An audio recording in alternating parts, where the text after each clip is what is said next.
Assalamualaikum warahmatullahi wabarakatuh. Selamat pagi, salam sejahtera buat kita semuanya. Perkenalkan, nama saya Agus Darmanto, nomor NIM 220111180889031.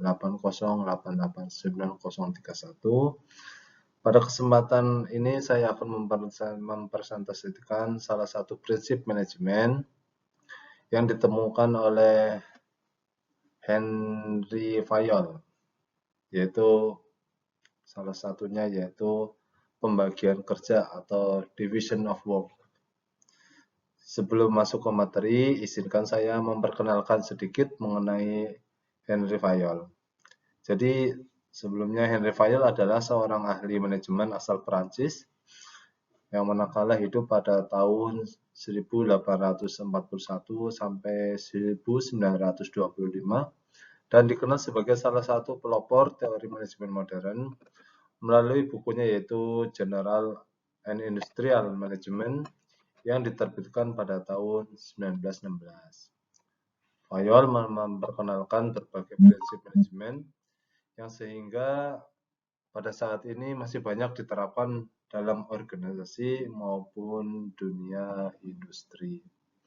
Jadi alasan saya memilih topik pembagian kerja atau division of work karena prinsip ini sangat dekat dengan kehidupan kerja sehari-hari, khususnya di lingkungan industri dalam sebuah perusahaan. Setiap orang memiliki tugas dan tanggung jawab yang berbeda sesuai dengan kompetensi dan keahliannya.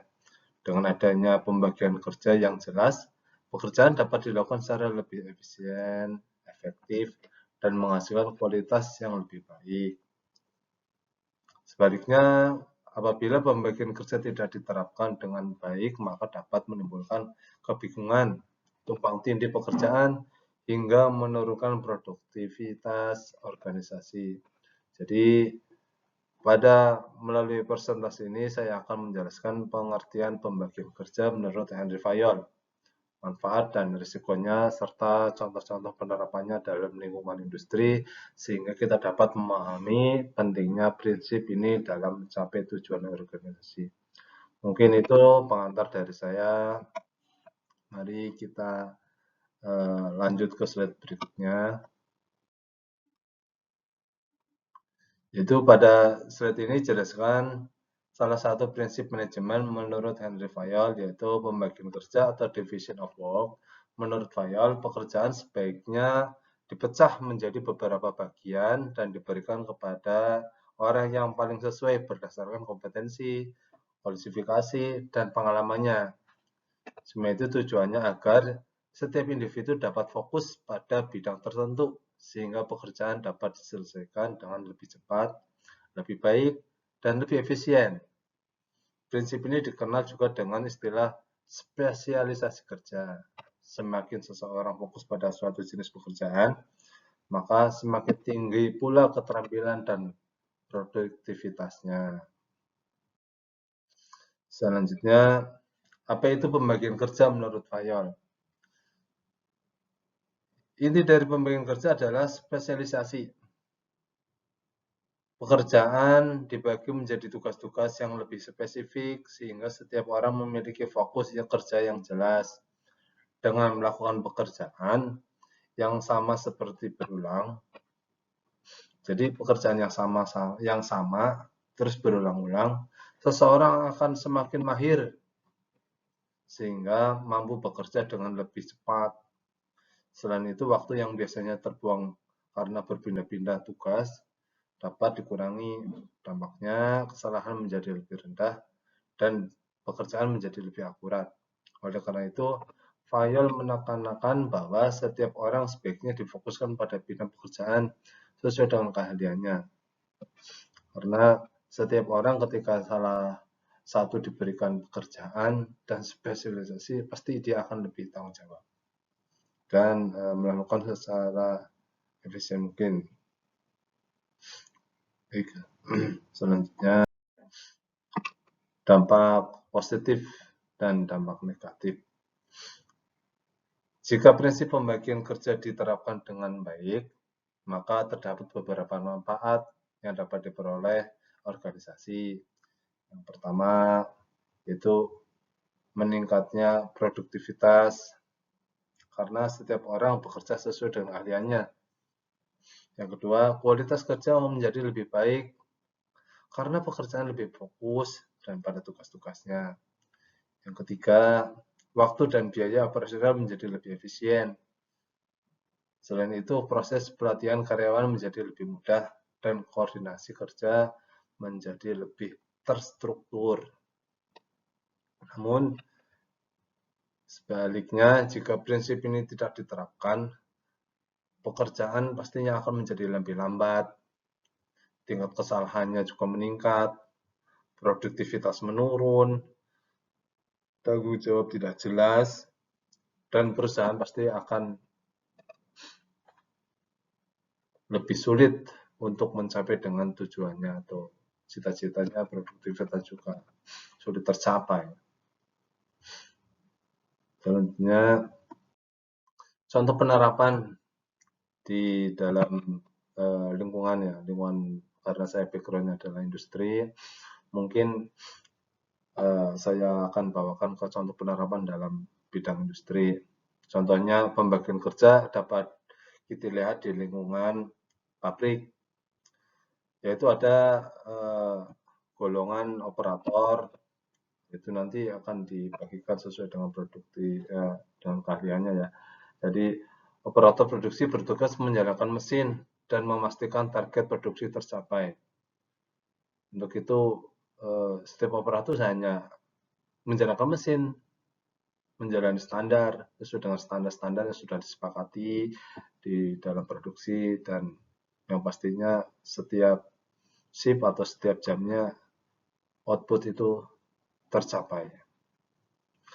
Yang kedua yaitu quality, atau biasanya kalau umumnya itu QC atau quality control. Bertugas memeriksa kualitas produk dan menangani produk-produk yang cacat. Itu ketika si operator membuat produk, maka akan dicek oleh bagian quality. Itu tugasnya juga memeriksa mulai dari kecacatannya, maka quality itu harus lebih fokus karena nanti harus mengetahui mana yang oke, mana yang NG, mungkin di sini akan lebih fokus terhadap kualitas. Selanjutnya yaitu maintenance. Maintenance bertanggung jawab melakukan perawatan mesin secara berkala, yaitu semata-mata untuk mengurangi downtime atau waktu-waktu yang terbuang. Karena operator menjalankan produksi secara terus-menerus, pasti adanya sistem error di mesin. Makanya maintenance melakukan perawatan perbaikan mesin yang tujuannya itu mengurangi downtime. Selanjutnya itu ada planner atau PPIC, mengatur jadwal produksi dan memastikan material tersedia. PPIC itu bertugas, jadi biasanya berhubungannya dengan kebutuhan supplier eksternal, yang pastinya nanti akan mempersiapkan di kebutuhan produksi. Jadi nanti juga di departemen PPIC itu akan dibagi menjadi beberapa bagian yang nantinya mempersiapkan material, terus secara proses juga memastikan material itu ada. Itu biasanya di bagian PPIC karena untuk mensuplai kebutuhan customer eksternal. Yang selanjutnya yaitu supervisor atau manajer bertugas mengawasi serta mengkoordinasikan seluruh proses produksi. Itu ketika ada sebuah produksi, semua departemen itu biasanya akan diawasi dengan seorang manajer. Seluruh departemen biasanya mempunyai manajer. Ya kayak tadi, maksudnya operator produksi juga punya ada manajernya, quality ada manajernya, maintenance juga sama. Jadi semuanya akan mempunyai manajer yang nantinya si manajer itu akan gimana cara supaya tujuan perusahaan itu tercapai. Jadi Meskipun tugas mereka berbeda-beda, seluruh bagian tersebut itu saling bekerja sama untuk mensukseskan tujuan dari perusahaan. Apa itu tujuan perusahaan? Itu ya untuk melayani customer eksternal, baik dari jumlah produksi atau kebutuhannya, terus dari quality juga memastikan quality-nya harus sesuai dengan kebutuhan customer, maintenance juga itu ketika ada trouble ataupun biasanya quality control itu ada laporan. Ini karena pengaruh dari mesin itu maintenance juga akan berusaha memperbaiki mesin yang bisa mengganggu dari kualitas. Meskipun produksi tercapai, kualitas tidak mendukung, maka ikut dianggap gagal juga. Jadi semuanya harus sesuai dari produksinya tercapai, terus kualitasnya tercapai, kan? Downtime-nya minim, itu harus saling sinergi. Jadi selanjutnya itu kesimpulan.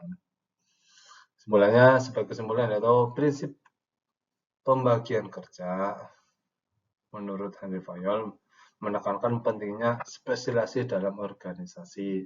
Dengan pembagian tugas yang jelas, setiap individu dapat bekerja sesuai dengan kompetensinya sehingga produktivitas, kualitas, dan efisiensi kerja dapat meningkat di lingkungan industri. Prinsip ini terbukti membantu perusahaan menghasilkan produk yang berkualitas secara lebih cepat dan konsisten. Oleh karena itu, pembagian kerja salah satu dari prinsip manajemen yang masih sangat relevan ini dapat diterapkan hingga saat ini.